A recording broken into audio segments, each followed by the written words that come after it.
United Lutheran Seminary presents the Seminary Explores podcast, conversations on faith, art, people, politics, theology, life, and more, with voices from around the corner and around the globe.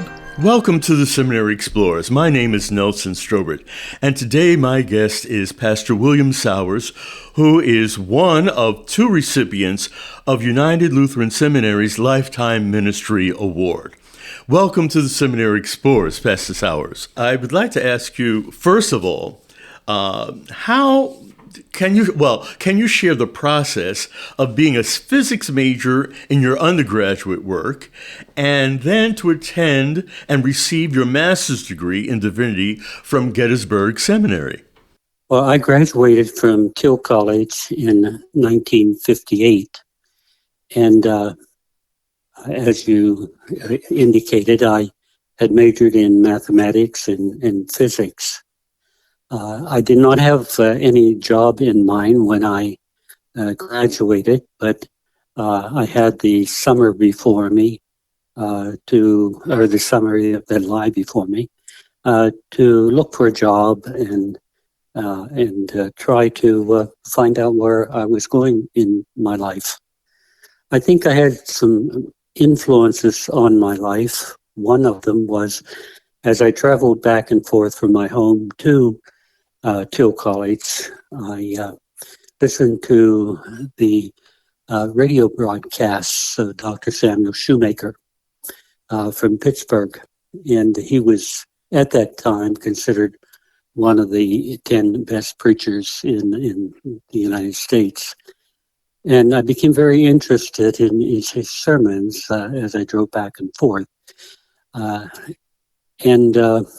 The other influence was that my brother, who was 11 years older than I, was a minister, Lutheran pastor in Pittsburgh. And I had spent some time talking with him. He encouraged me to go to seminary.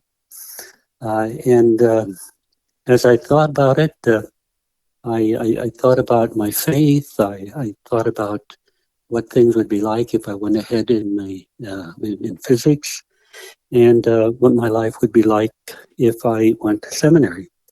So that's sort of part of the reason I made the transition. I found it difficult to go to seminary. How so? I was not a good reader, for one thing. Most of my study was in math and science, and it's a different way of reading. Right. So I felt kind of overwhelmed for a while until I was able to adapt to that new setting. Oh, okay. I think that happens to a number of people. Once they begin the program, it's quite different from what one imagines in terms of theological education. But you went on through, and that's the difficult part. To just keep at it. Yes. And during the ceremonies, and I was at the presentation when you received your award, as I reflected on what was said about you, it seems that the focus of those years of ministry was on social ministry or social issues. Might that be correct? How did that emerge for you? Yes. I think there were early influences on my ministry. One of them was I think it was my second year in my first parish, which I only spent 2 years at the Penmar Parish. And that was because my wife was a teacher, and she had to drop out of teaching when she became pregnant with my first child, Amy. And so we were financially strapped. But during that period of time, I had attended the National Training Laboratory in Bethel, Maine. Oh, yes. And of course, as you probably know, that was all in the area of behavioral sciences. And I was one of a group of 10. And as you know, they put us into a room and they try to see how we interact with each other. And then I didn't know exactly what was going to grow out of that. But for me, what grew out of it is the importance of realizing that the people who are around you are interacting with you, even though they're not saying anything. They are having pretty deep feelings about it. And they were free to say pretty much what they wanted to say. And some of it was a little brutal sometimes. I had a psychiatrist who turned to me when he found out I was a Lutheran minister or studying for the Lutheran ministry and so on. And he just turned to me and said, "I don't believe in all that bunk." Right. At that point, other members began to defend me until one said, "What are we all defending Bill for? He's capable of defending himself." It was that kind of interaction. I found that rather strengthening. Okay. But I had to take a look at kind of the way my prejudice and so on comes out too. So these were all small group experiences. Mm-hmm. And if you look at my ministry, you'll find out that I was involved in starting a lot of those kind of groups where people interact with each other. Oh, okay. So that's sort of some of the influences upon my early ministry that influenced me to do what I've done. Indeed, and certainly the influence of small group and that the issue of communication among people, and with you in particular, was very influential from your statements. And one thing else that happened there too was whenever I was on my internship in New Kensington, I was able to go in and actually meet Dr. Sam Shoemaker. He was rather old at the time, but he had us come in as a group of pastors, and I wondered how he did his group, and he didn't say anything. He just sat down with all of us, and eventually people started talking. And then later on, he just asked us to kneel and pray. And he didn't, I don't recall he prayed. He probably did, but other people prayed. And it was amazing what happened. And he had those kind of groups going on within the city over lunch hours and different small groups throughout the city. So he did a lot of that. Okay. But after it was over, we stood out on the curb and it began to rain. And I remember Dr. Shoemaker saying to me, he said, grace is just like this rain. It just washes all our sins down the gutter. And that's the only thing I remember him saying. But it has stayed with me all these years. Indeed. And, Indeed. Okay. Interesting image. Interesting image.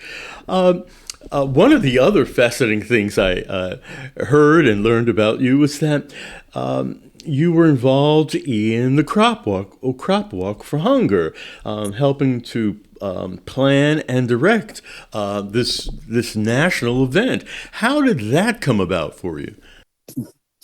Well, in 1960, I guess it was 1967, I was called to serve a rather large church in York, Pennsylvania, St. Paul Lutheran Church. And when I got there, I think it was maybe the second Sunday, a farmer came walking up to me and he said, "Pastor Sowers, we need a new crop chairman. And I said, what is that?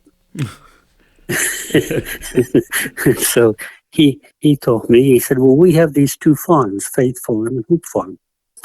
And the farmers come out. I had about 6-7 farm families in my congregation. Uh-huh. And he said, the farmers come out, and we have 2 farms, and we raise the crops. Usually when we break for lunch, we have a worship service, a short worship service, and the women also provide a lunch. He said, and the chairman of the committee was our former pastor, and he used to make arrangements for the worship service and those kind of things. So I became crop chairman. Most of the people on the crop committee were farmers or people who were involved with farming in different ways. And so I also decided that I would try farming myself. So I started driving a tractor and trying to do that. And I wasn't so good at it. I really got one of the instruments hung up on my tire as I tried to make a turn. And when I did that, I thought of a passage of scripture that whenever my second year in seminary, I was really thinking about leaving seminary and going back to physics and mathematics. Uh-huh. And I was pretty distressed, and I just simply sat down at my desk, and the Bible was open, and I looked at that, and it happened to be Luke's passage, which said, once you have set your foot to the plow, don't look back. Okay.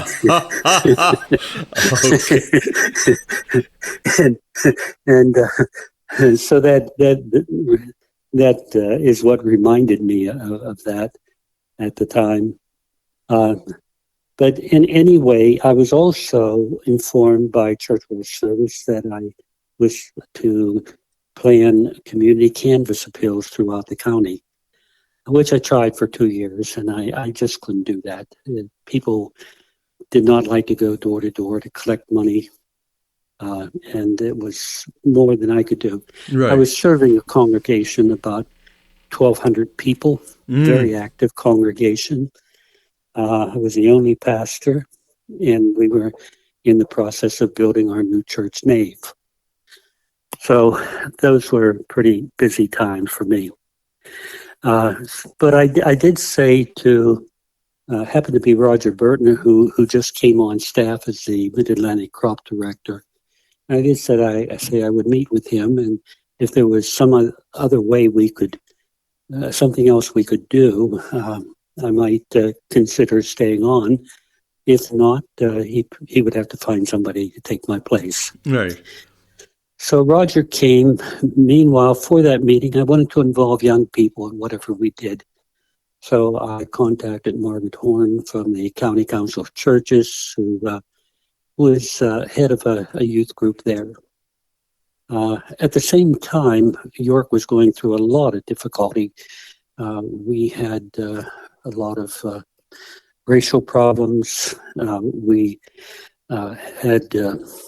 I had some people from the Black community come, and we had a panel discussion and so on at my church. And during that period of time, a policeman was shot, and an African woman also who was visiting in one of the neighborhoods was shot. People in my own congregation were fearful, and I knew some of them who actually took handguns if they drove through York. I think York High School was on probation for something too. So it was that kind of climate that we were in. But just before going to that meeting in the morning with Roger when he came, I had invited Margaret Horn, who was with the young people, who was 70 years old at the time, to be part of that group. So we sat down. Now, just before going to that meeting in the morning, I was my wife said, "Did you see our recent publication of Bell?" That was a magazine that was produced by Till College, and she told me that a fraternity from Till College had just walked down to from Greenville, Pennsylvania, to Pittsburgh, and they walked down over a weekend and collected money for the a walkathon for a children's hospital.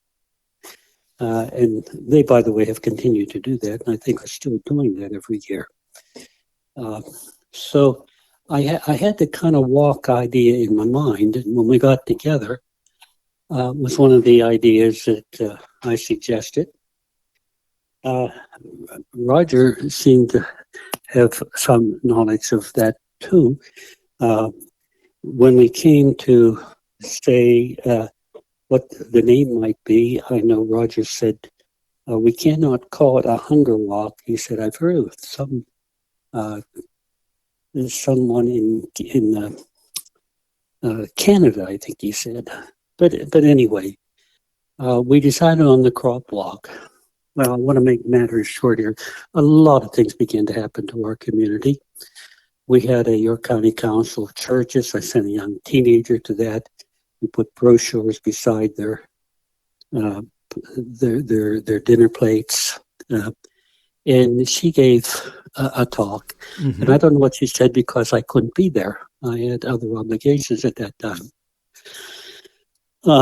We had 3 newsmen who were all with the same station, and they decided to challenge each other. So every day they were on the radio, challenging to see who would support them in this crop walk that was going on. I got Roger to go to the high schools and speak at the high schools. Now, we did all of this in about 6 weeks. Oh, okay. And the youth group, then we used, because we were tying in the farm along with this new program, the walk, we used a farm wagon as our stage with a real big sign on it, "Help Stop Hunger." We thought we might get about 250 people out. Right. When I got there in the morning, people came from everywhere. We estimate that there was 1,200 people there. Oh my! Back then, we raised. We walked 4. Actually, I never got a chance to measure the distance. I estimated it would be about 10 miles. 10 turned out to be, I think, 12 and a half. And we made about $21,000. Oh my! That today would be equal to about $160,000. Mm-hmm. Mm-hmm. So that started the first crop walk. Oh wow! That's a fascinating story. Church World Service was very reluctant to have us do it because we were walking on the streets and so on, and said we'd probably have to go back to something else the next year. So I wasn't thinking of this as an event that would continue like it has. This is the 56th year, and it has continued and had become the largest income producer for Church World Service of unrestricted funds. Right. And it continues to be that today. Oh. Since the government cut off their funding this year, we're in our 56th year, and we're trying to raise money early, even before the walk. We have a walk in October. So anyhow, the walk spread throughout the country, and I've been involved with it all of these years. And Okay. Yeah, and so it became the Walk for the Hungry. Well, Okay. thank you for sharing that. Uh, uh, I as I Okay. began, I mentioned that it seems to me the focus of your work has been in terms of social ministry, but you are in light of your theological studies, you also did work in terms of family therapy. How did that Yes. come about? Yes. Well, during my time at St. Paul's, I became interested in clinical pastoral education. I did not have clinical pastoral education when I was in seminary. They just didn't have it.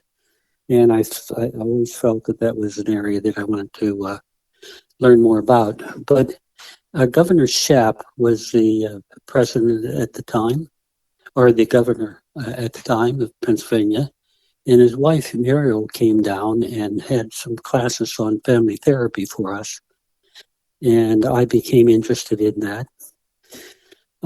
From about 74 to 78, I took some workshops at the Child Guidance Therapy Clinic in Philadelphia. Mm-hmm.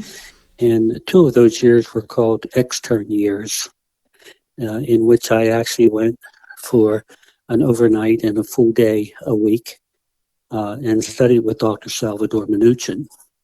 Many of those sessions were also in his home, but it was the kind of thing where the therapist was in the room and it was a one-way mirror, and the rest of the class was behind the one-way mirror, so they would observe what was going on.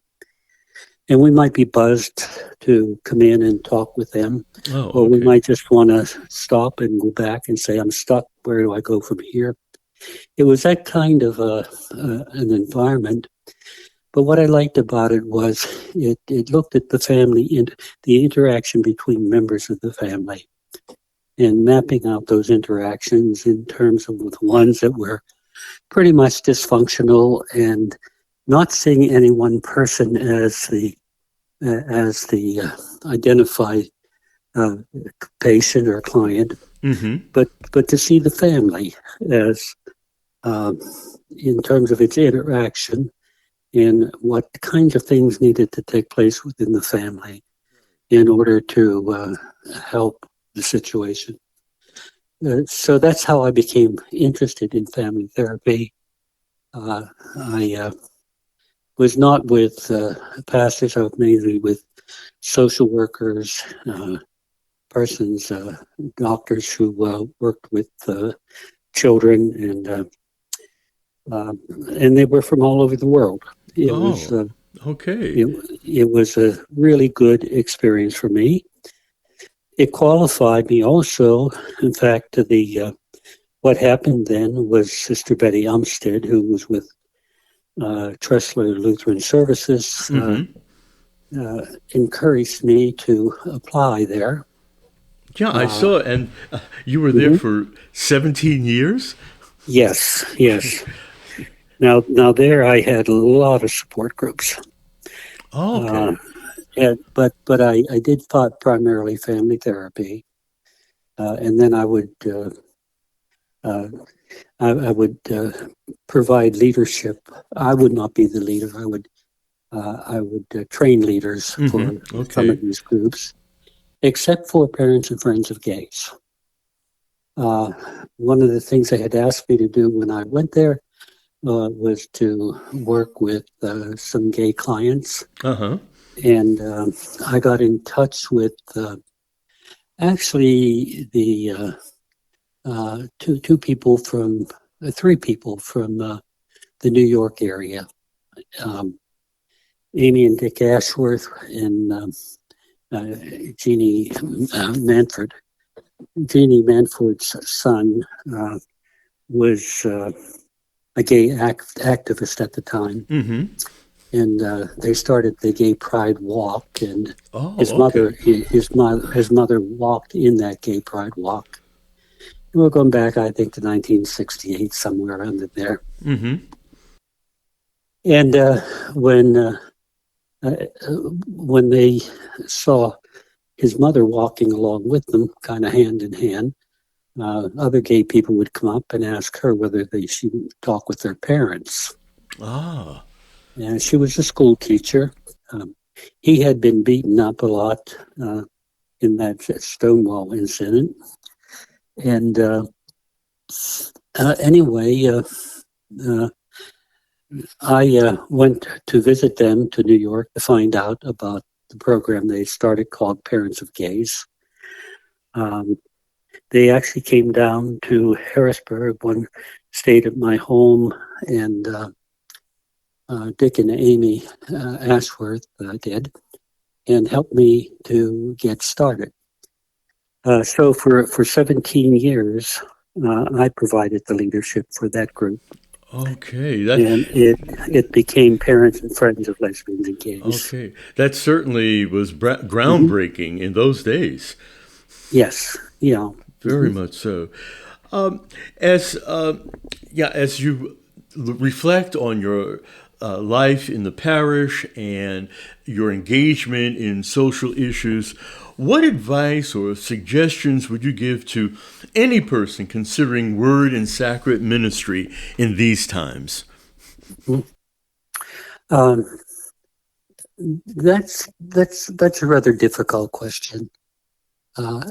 Difficult in the sense that I feel that however we interact with that person, we should interact in a way that we don't try to somehow influence their decision one way or another. I think my way would be to listen, to respond, try to answer questions that they might have. But I think someone should really feel unrestrained to make such a decision for themselves and their future life. There are many things about the parish ministry that are good. For me, I found a way not only to serve as a pastor, and I served, by the way, I also served 10 other churches. One of those churches, I helped to relocate from the inner city out to the suburbs, and within a couple of years, they grew to over 1,000 members. Through that. And I actually served them, I think, for maybe 8 years, I think. Okay. And I served another one for like 12 years because they just could not afford a pastor. So I was part of the parish ministry all that time. But the reason I say in terms of influencing is because it is a big decision. And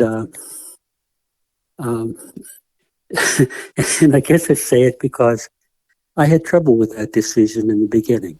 Right. And I went through life wondering, did I really go into the ministry because it was my decision or because my brother wanted me to go into the ministry? Right. So you see where I come from. That's right. Say, the ministry has been so good to me, and I felt so blessed. And I had the best wife I could ever have. Oh, indeed. And she was with me all the way. Indeed. And she taught for 25 years, and it was just a wonderful companion. Right. Well, I certainly appreciate you sharing your reflections on ministry, and it is a pleasure to talk with someone who certainly deserves that award, the award for lifetime ministry, and your commitment to the gospel and to God's people and to the communities to which you've been called. I want to thank you for sharing those years with us. Well, thank you very much, too, and I'm very honored to have received that award. Oh, indeed. My guest today has been Pastor William Sowers, who received the Lifetime Ministry Award from United Lutheran Seminary for 2025. For the Seminary Explorers, this is Nelson Strobert. Have a good day. You have been listening to The Seminary Explorers, a production of United Lutheran Seminary with campuses in Gettysburg, Pennsylvania and Philadelphia, Pennsylvania. We invite you to visit our website at unitedlutheranseminary.edu. All opinions expressed on this program are not necessarily those of United Lutheran Seminary or the Evangelical Lutheran Church in America.